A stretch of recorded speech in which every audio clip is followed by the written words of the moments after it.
Welcome to ఐఫై news channel. Thank you. జై తెలంగాణ. అందరికీ నమస్కారం. ఈరోజు మహాశివరాత్రి సందర్భంగా తెలంగాణ ప్రజలకందరికీ కూడా హృదయపూర్వకంగా శుభాకాంక్షలు తెలియజేస్తున్నాను. అట్లానే యావత్ భారతావనిలో కూడా మహాశివరాత్రి అంటే చాలా పెద్ద పర్వదినం. ఈ పర్వదినం సందర్భంగా మన దేశంలో ప్రజలు అందరూ కూడా సుభిక్షంగా ఉండాలని చెప్పి మనస్ఫూర్తిగా కోరుకుంటున్నాను. మన తెలంగాణలో దక్షిణ కాశీగా పిలువబడేటటువంటి వేములవాడ రాజన్న దర్శనం చేసుకోవడం నా పూర్వజన్మ సుకృతంగా నేను భావిస్తా ఉన్నాను. అది కూడా శివరాత్రి రోజు పొద్దున్నే అయ్యవారి దర్శనం, అట్లానే అమ్మవారి దర్శనం, లక్ష్మీ గణపతి దర్శనం చాలా అద్భుతంగా సాగింది. మరి మనకు వేములవాడ రాజన్న అంటేనే కోడెమొక్కల రాజన్న. మన తెలంగాణ ప్రజలకు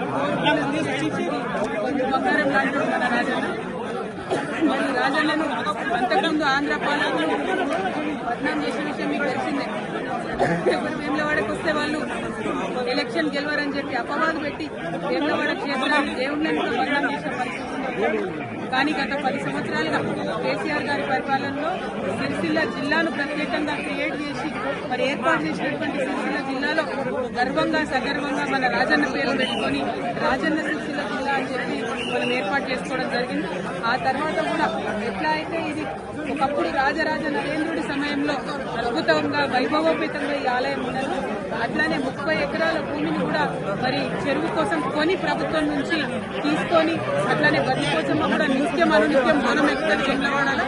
అటువంటి బతికోసమ్మ డెవలప్మెంట్ కోసం కూడా 10 ఎకరాలు సపరేట్ గా కొని, ఎందుకంటే వేములవాడ దక్షిణ కాశీ అంటే ఎట్లుంటారో అట్లనే ఉంటది. చిన్న చిన్న గల్లీలు ఉంటాయి, ఎవరు అమ్మేటటువంటి పరిస్థితి ఉండదు. అయినా ప్రభుత్వం చొరవ తీసుకొని దాదాపు 250 కోట్ల పైచిలకు కేవలం ఆలయం అభివృద్ధి కోసమే ఖర్చు చేసినటువంటి ఘనత కేసీఆర్ గారి ప్రభుత్వానికి దక్కిందనేది నేను ఈ సందర్భంగా తెలియజేస్తున్నాను. మరి ఆ డెవలప్మెంట్ కొనసాగాలి. ప్రభుత్వాలు మారినంత మాత్రాన డెవలప్మెంట్ ఆగదు. ఇప్పుడు ఏవైతే 30 ఎకరాలు మేము అక్కడ కొని మా ప్రభుత్వం నుండి రాజన్న వారి ఆలయానికి ఇచ్చినామో, మరి ఆ ఆలయంలో గుడి చెరువు దగ్గర డెవలప్మెంట్ అన్నది ఆగిపోయిందని ప్రయవారు చెప్తా ఉన్నారు.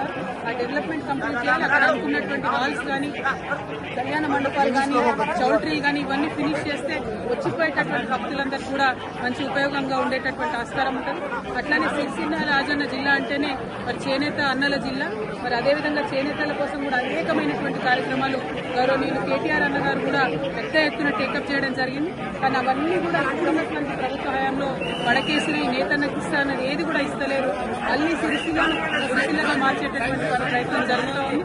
వీటిని విరమించుకొని ప్రభుత్వం ఎటువంటి భేదభావాలు లేకుండా అన్ని నియోజకవర్గాలు మన నియోజకవర్గాలే అని డెవలప్మెంట్ చేయాలి. మరి మా కార్యకర్తలను కూడా సిరిసిల్ల రాజన్న జిల్లాలో బాగా హెరాస్మెంట్ చేయడం, కేసులు పెట్టడం, చిన్న చిన్న వాళ్ళు టీ కొట్టు పెట్టుకున్నటువంటి వాళ్ళని కూడా మరి రామన్న ఫోటో ఉంటే తీసి పక్కనేయడం జరుగుతున్నది. ఇంత భేదభావం అవసరం లేదు. ఇవాళ పండగ రాజకీయం మాట్లాడదనుకున్నా కానీ మనకు తెలంగాణ ఉద్యమ సందర్భమైనా కూడా ఎప్పుడైనా కూడా గుడైనా బడైనా చెప్పేది గంటాపతంగా చెప్పేటటువంటి నిజాయితీ ఉన్న వాళ్ళం కాబట్టి ఈ అంశాలు కూడా చెప్పాల్సి వస్తుంది. మరి ఒక్కసారి ప్రభుత్వాన్ని రిక్వెస్ట్ చేస్తున్నాం, ఏదైతే డెవలప్మెంట్ వేములవాడలో సాగిందో అది కొనసాగించాలని కోరుతా ఉన్నాం. స్థానికంగా లక్ష్మీ నరసింహారావు గారు, కులవమ్మ గారు, జిల్లాధ్యక్షులు నాగన్న గారు, అట్లానే నాయకులందరూ కూడా ఉన్నారు. వారందరితో కూడా మరి డెవలప్మెంట్ జరిగింది.